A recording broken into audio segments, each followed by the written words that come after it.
تو نبی کریم صلی اللہ علیہ وسلم جو داعیہ آئی تھی لینے تو سب نے امیر کے گھروں کے بچے کو لے کر چلی گئی.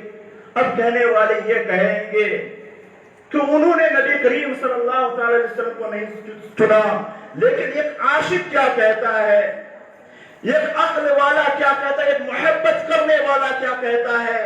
داعیہ آئی تھی لینے، سبوں نے امیروں کے بچوں کو چنا، یہ ان کی قسمت تھی. نبی کریم صلی اللہ علیہ وسلم چاہتی ہی نہیں تھے، یہ حضور کی برکت تھی.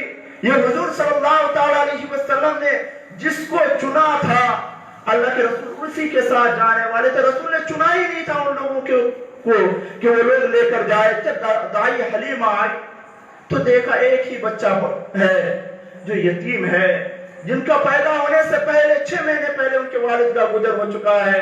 حضرت دائی حلیمہ رضی اللہ تعالی عنہ وہ اس بچے کو لیتی ہے، نبی کریم صلی اللہ علیہ وسلم کو اٹھنی پر بیٹھاتی ہے. آگے حضرت دائی حلیمہ کا شوہر حارث ہے، بیچ میں نبی کریم صلی اللہ علیہ وسلم ہے، پیچھے حضرت حلیمہ بیٹھی ہوئی ہے. جب اٹھنی کو بڑھا رہے، اٹھ آگے جانے کا نام ہی نہیں لے رہا ہے، آگے چلنے کا نام ہی نہیں لے رہا ہے. دائی حلیمہ فرماتی ہیں، اے حارث ایسا کیا جائے، یہ جو مہمان کو لے کر جا رہے ہیں نا، شاید لگ رہا ہے ان کی شان کے خلاف ہو رہا ہو، بچے کو آگے کر لیا جائے، آپ پیچھے بیٹھے، بچے کو آگے لے کر گود میں بیٹھ جائے. جیسی سرکار آگے بیٹھے، اونٹنی چلنے کو تیار ہو گئی. کیا دیکھتے وہ اونٹنی جو آنے کے وقت کمزور نظر آ رہی تھی، وہ اونٹنی جن کے پاؤں میں طاقت نہیں تھا، وہ جو ہلکے ہلکے قدموں سے چل کر آئی تھی. جب سرکار آگے بیٹھے، وہ قافلہ والوں سے آگے نکل گئے. قافلہ والوں نے پوچھا، حلیمہ سعدیہ ذرا یہ تو بتا، کیا تم نے اونٹنی کو بدل لیا ہے؟ کیا تم نے سواری کو تبدیل کر لیا ہے؟ کیا تم نے کوئی نئی سواری خرید لیا ہے؟ دائی حلیمہ رضی اللہ تعالیٰ عنہ فرماتی، ہم نے کوئی سواری نہیں بدلا، ہم نے کوئی سواری کو تبدیل نہیں کیا، ہم نے کوئی نئی سواری نہیں لی ہے. ہاں اب میرا سوار بدل گیا ہے، اب میں نے کوئی سواری نہیں بدلی، اس میں جو بچہ بیٹھا ہوا ہے، اللہ تبارک تعالیٰ اس بچے کی برکت کی وجہ سے اس کمزور اٹھنی میں جان عطا کر دی ہے. یہ نبی کریم صلی اللہ علیہ وسلم کی بچپن کے معجزات تھے. نبی کریم صلی اللہ علیہ وسلم بنو حارث بنو سعد میں پہنچے. سعد ایک قبیلہ کا نام تھا. وہ قبیلہ کا حال ایسا تھا، حضرت دائی حلیمہ خود فرماتی ہے کہ میرا بیٹا محمد آنے سے پہلے میرے گھر کا حال بہت خستہ تھا، فاقے فاقے کی زندگی گزر رہے تھے. بکریاں تو تھی لیکن بکریوں کا تھن سوکھا تھا، ہریالی خشک ہو چکا تھا. بکریاں چرنے جاتے تھے لیکن بھوک سے واپس آ جاتے تھے. تو دودھ نہ ہونے کی وجہ سے کئی دنوں سے ہمارے گھر میں فاقہ رہتا تھا. نبی کریم صلی اللہ علیہ وسلم ہمارے گھر میں تشریف لائے. بنو سعد کی قسمت کا ستارہ چمک اٹھا، بنو سعد کا تقدیر کی قسمت کا ستارہ چمک اٹھا. وہ بکریاں جو دودھ دینے کا نام نہیں لیتی تھی، نبی کریم صلی اللہ علیہ وسلم کے آنے کے بعد اتنی کثرت سے دودھ دینے لگی، اتنی زیادہ دودھ دینے لگی کہ ہم گھر کے برتن ڈھونڈنے لگے. گھر کے سارے برتن بھر چکے. ہم نے دوسرے پڑوسیوں کے برتن کو منگایا، وہ بھی بھرا ہوا تھا. وہ لوگ کہنے لگے، حلیمہ کون سے مہمان لے کر آئے ہو جن کے قدموں کی برکت سے ہماری تقدیریں بدل گئی ہے. نبی کریم صلی اللہ علیہ وسلم کے بچپن کا یہ معجزہ تھا. صرف اتنا ہی نہیں کہ گھر میں برکت آ گئی. جب بچے بیمار ہو جاتے تھے، نبی کریم صلی اللہ علیہ وسلم کا ہاتھ حضرت دائی حلیمہ رضی اللہ تعالیٰ عنہ اپنے ہاتھ سے اٹھا کر اس بیمار بچوں کے سر پر رکھ دیتی تھی.